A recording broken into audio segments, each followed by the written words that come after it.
On September 5, 2019, deep in the dry emptiness of Lincoln County, Nevada, a father and his young son were exploring the desert when they stumbled upon something they would never forget.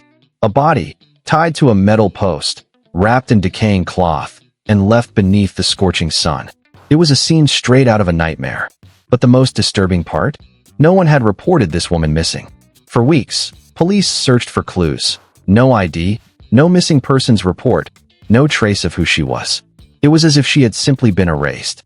What no one knew yet was that more than 1,800 miles away, in a small Pennsylvania town, a quiet, trusting woman named Jaime Rae Feden had vanished, and the man who promised her love was about to reveal a level of betrayal beyond imagination.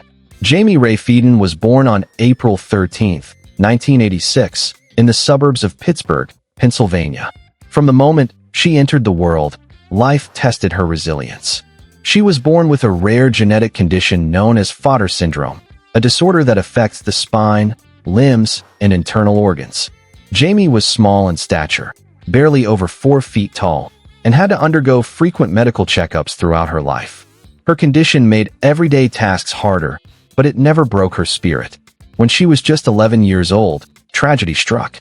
Jaime's mother passed away, leaving her under the care of her aunt and grandparents. Her family described her as gentle, intelligent, and endlessly hopeful, someone who looked at the world with kindness, even when it didn't return the favor. Jaime went to a school for students with special needs, where she finally felt accepted. She graduated in 2006 and worked hard to become a medical administrative assistant, landing a job at a senior care home. Her coworkers adored her. She was kind, helpful, and always smiling. But beneath that smile was a deep longing, the desire to be loved, to belong, to feel seen. And that longing would lead her straight into the arms of a man who saw her not as a person to love, but as a target to use. His name was John Matthew Chapman, 6 years older than Jaime, charming at first glance, but deeply manipulative beneath the surface. The two met through mutual friends connected to Jaime's old school. At first, he seemed perfect, attentive, affectionate, and always full of big promises. Jaime believed she had finally found someone who understood her. But to her friends and family, something felt off. John was secretive. He disappeared for days at a time. And when he returned, he always had an excuse, a new job, a trip, a problem with his phone. None of it made sense. But Jaime didn't want to lose him. After a lifetime of being underestimated and judged for her appearance, she clung to the one person who made her feel wanted, even when he hurt her. There was one time, friends recalled, when Jaime showed up with a black eye. She brushed it off, saying it was an accident. No one pressed further, and that silence would later haunt them. What Jaime didn't know was that John Chapman was living multiple lives. He was married, twice. His current wife, Maureen, had no idea about Jaime. John had also been arrested in the past for identity theft and tax fraud, stealing people's personal information and filing fake tax returns for money. He had been caught once, but it seemed he never truly stopped. He was a professional liar, and Jaime was his next mark. In September of 2019, John told Jaime he had an idea, a road trip together to Las Vegas. He spoke of a new beginning, a new house, and a life just for them. For Jaime, it sounded like a dream come true. She told her aunt and a few friends about it. She's finally happy, they thought. But that trip would be her last. On September 23, 2019, John borrowed his wife's truck, telling her he was going to visit family in Bethel Park, Pennsylvania. Instead, he picked up Jaime, and the two began their journey west, over 3,000 kilometers across the country. Jaime was excited, posting small updates to friends that she was traveling, that she was happy. But then, the messages changed. Suddenly, her texts became cold, robotic, distant. She told friends she needed space and wanted to be alone. It didn't sound like her. Her best friend, Nikki Lawrence, received a strange message. Apparently, I was too clingy. I think it's best we just stay friends. My family was always a problem too. It didn't sound like Jaime at all. Her family decided to test whoever was behind the messages. They wrote pretending a relative had died. The reply came, "I'm sorry. When did it happen?" They knew then.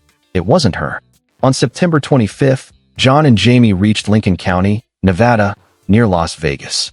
He told her he wanted to take artistic photos in the desert, part of a private, intimate photo session that would symbolize a new chapter in their relationship. Jaime, ever trusting, agreed. She believed this was part of the new life he had promised. Under the desert sun, he tied her to a metal post with plastic zip ties, wrists and ankles bound. He told her to relax, that it was all part of the plan. Then he took out duct tape. He wrapped it around her mouth, then her nose, then her entire face. At first, Jaime must have thought it was still part of the act, a strange moment in an already confusing relationship. But as her breath grew shallow, panic set in. John didn't stop. He watched her suffocate, expressionless, detached. And when she was gone, he didn't cry, didn't scream. He simply took a photo of her body tied to the post, then drove away, leaving her there like she never existed. He returned to Pennsylvania, calm, composed, disposing of her clothes and belongings along the way. Then, using her phone and social media, he continued pretending she was alive. It was his perfect cover, until it wasn't. Their stories are different, but the warning is the same. Be careful who you trust. Evil often smiles before it strikes. Thank you for joining me tonight. Remember to stay aware, stay safe, and take care of those who trust you, because trust, once broken, can cost a life. Jaime Rae Feden's life was short, but her story speaks volumes. She was a woman who only wanted love, who believed in kindness, trust, and new beginnings. Yet in a world where manipulation hides behind affection, that trust became her downfall. John Chapman didn't just take her life.